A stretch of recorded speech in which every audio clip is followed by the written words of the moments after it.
गिबियावनो साराखौ आंनि इउटुब चेनेलाव बरायनानै लाग्रोबाय।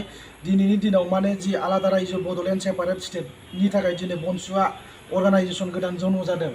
बिनि सायाव दिनै माखासे दैदेनगिरि एबा लिडारफ्रा बुंदों।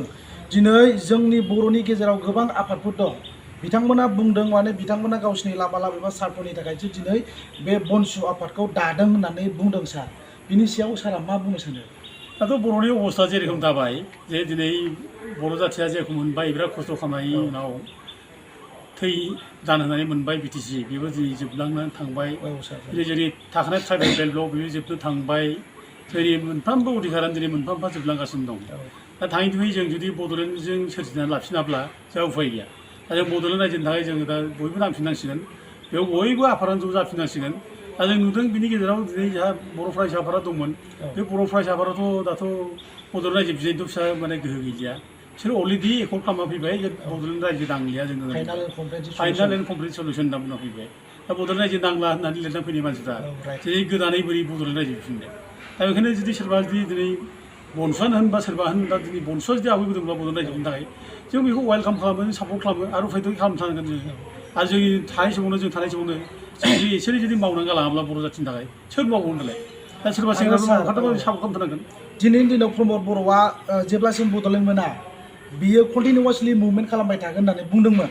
दा आफ्टार माने बिटिसिआव सरकार दाखांनायनि उनाव प्रमद बर'आ दिनैनि दिनाव बुंदों, दाखालि जे बुंदों बड'लेण्डआ दिनैनि दिनाव नट इम्परटेन्ट होननानै प्रमद बर'आ बुंदों।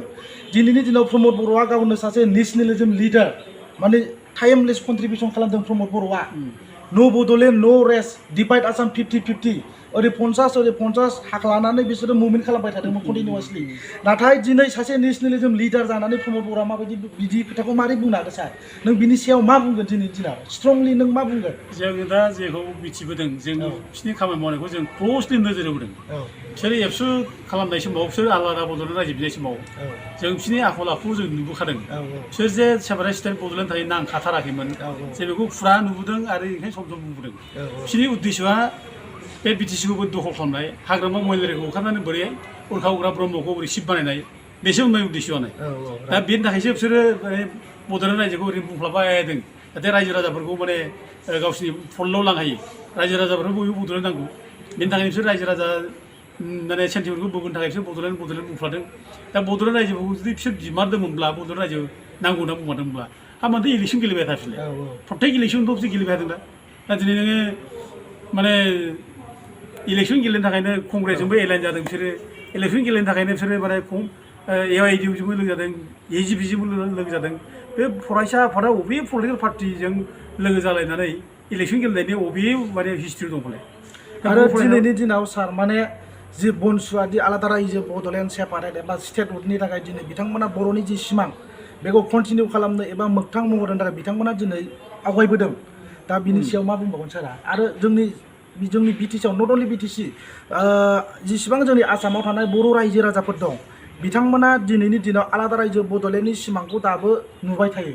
ओमफ्राय दिनैनि दिनाव प्रमद बर'आथ' already final and complete solution sign खालामनानै फैबाय। From today we don't want Bodoland. दिनैनिफ्राय जोंनो बड'लेण्ड नाङा, जोंहा सेटिसफाइ।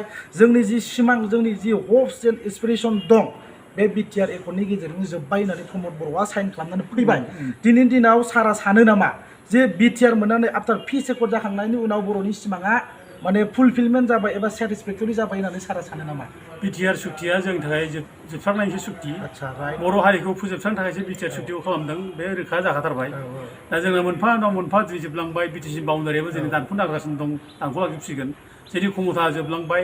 दा गथिखे जोङो बेखौ जुदि लानानै थाबाय थायोब्ला जोङो माने बड'लेण्ड मोननायनि भबिस्वतआव जोंहा जानाखि लामा दं बेबो जोबलांसिगोन आरो। दा दिनै बनसुआ आवगायदों बड'लेण्ड रायजोनि थाखाय, आवगायलांबाय था। जों बिसोरखौ जों माने थुलुंगा होयो। आवगायलांबाय था बड'लेण्डनि थाखाय जों थुलुंगा होबाय थायो। दा जों रावखौबो लामा नेनो नाङा, रावखौबो जों लामा नायनो नाङा, रावखौबो जों दिनै माने आसा खालामनो थानो नाङा।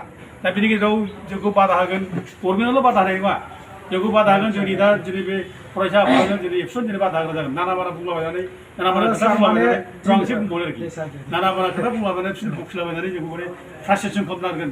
दिनै बिटिसि प्रमद बर'आ दिनै माने लाजिनाय मोनगोन बिसोरो एबसुआवबो लाजिनाय मोनगोन आरो प्रमद बर'आ लाजिनाय मोनगोन बड'लेण्ड रायजो बिदायनि थाखाय मानोना बिसोरो बड'लेण्ड रायजो नांला होननानै बुंखाबाय दा ओमफ्राय जों जेबो मोननो नाङा जे जेब्ला मैदेरा थाङो मैदेर थांब्ला सैमा सोंखायो दा माने जों लांबाय थानांगौ दिनैनि दिनाव माने साइन खालामखांनानै फैनानै बिसोर लाजिनो रोङा माखासे दैदेनगिरि आं नामखौ मेनसन खालामथ'ला बाट दिनैनि दिनाव बड'लेण्ड नांला होननानै अलरेडि साइन खालामहोजोबबाय दिल्लीयाव माबोरै बिसोर आलादा रायजो बड'लेण्ड सेपारेट स्टेट उननि थाखाय जोङो सम आरो बोथोरखौ लानानै जोङो कन्टिनिउ मुभमेन्ट खालामसिगोन होननानै मारै बुंनो हायो बिसोरो बिनि सायाव मा बुंनो सारा बेथ' लासिंसिं जाबाय बेखौ सोर फोथायनो दा बर' फिसाफ्रा रावबो फोथायनो नंखाया बिसोर थगायदों बेखौ मिथिखाथारबाय नोंसोर जे बड'लेण्ड रायजो नांला होननानै लिरना गारबाय बेखौ मिथिखाबाय दा बोथोराव नोंसोर बोरै बड'लेण्ड रायजो बुंनो नोंसोरो रावबो फोथायनो मोनलिया आरो नोंखौ दिल्ली हरगोन नालाय बिसोर बोरै दा फोथायबावनो दा जुदि दिल्लीयाव बड'लेण्ड बिनो थाङोबा बिसोर मिनिगोनसो ना मिनिगोन बयबो मिनिगोन 100% मिनिगोन बयबो मिनिगोन आरो दिनै आं सानाव मोनसे खोथाखौ सोंबावगोन माने बे भिडिअनि गेजेरजों रायजो राजाफोरखौ एबा मा आपिल खालामनो सानो एबा मा स्ट्रंलि मा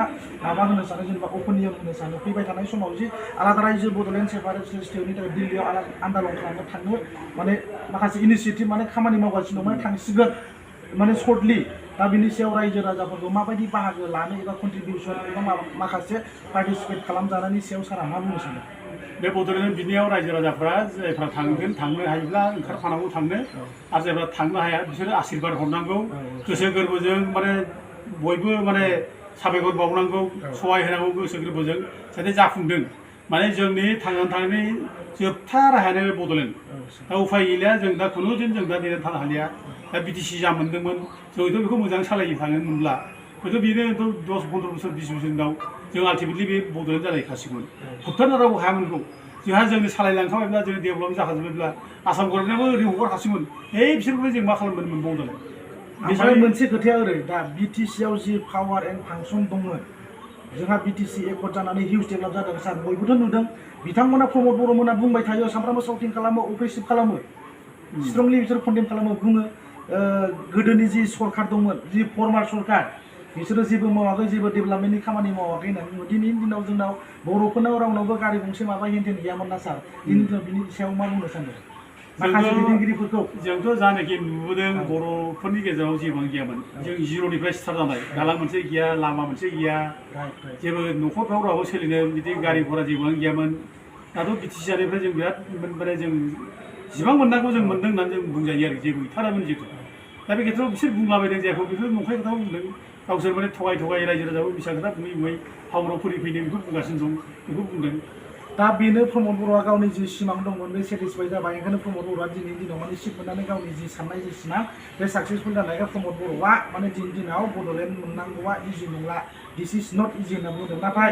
सारा बिनि सायाव माने जोबथारनायाव मा बुंबावगोन बड'लेण्ड मोननाया गोब्राब बाथ्रा जोंहाथ' गोब्राब नंलिया दाथ' जोंहा अलरेडि एरेन्जमेन्टआ दंखायो बिटिसि मोनसे एरियाबो दंखायो जोंहा एडमिनिस्ट्रेसनबो दंखायो जोंहा जों बेखौ जास्ट माने बड'लेण्डआव कनभार्ट जायो खालामबानो जायो नों मोजां सालायनो रोङाखै बे हिसाबै नों मोना होननानै नों बुंदों नों रोङा नों मिथिया बड'लेण्डखौ बोरै मोननांगौ बिदि आइडियानो गैया बे आइडिया गैयिनि थाखाय बे कनसेप्ट गैयैनि थाखायनो बड'लेण्डनि क्लियार कनसेप्ट गैयिनि थाखायनो दिनै आन्दायबायनानै दिनै बिटिसिखौनो दिनै माने फाननानै जानो हादों दिनै आरो दिनैनि दिनाव ससियेल मिडियाआव गावजों गाव बुहुत कनफ्लिक्टिं आरो कन्ट्रभार्सियेल जानायखौ नुगासिनो दं प्रमद बर'आ दिल्लीयाव बड'लेण्डखौ फाननानै फैबाय होननानै बुंबाय थायो गावजों गाव नांलायलायबाय थायो बिनि सायाव सारा दिनै मा इनिसियेटिभ लानानै एबा मा साननानै बिनि सायाव मा बुंगोन बेखौथ' खुला खाथार बेखौथ' बड'लेण्ड रायजोखौ नांला होनना बुंनायाथ' गोदान बाथ्रा बुंनाय नङा जों रावबो नंखाय बुङाखै बानायनो रावबो बुंखाखै बे रिटेन डकुमेन्ट बे एखेबारे बड'लेण्ड रायजो नांला होनना बुंनाया बे रिटेन डकुमेन्ट बे जुगे थागोन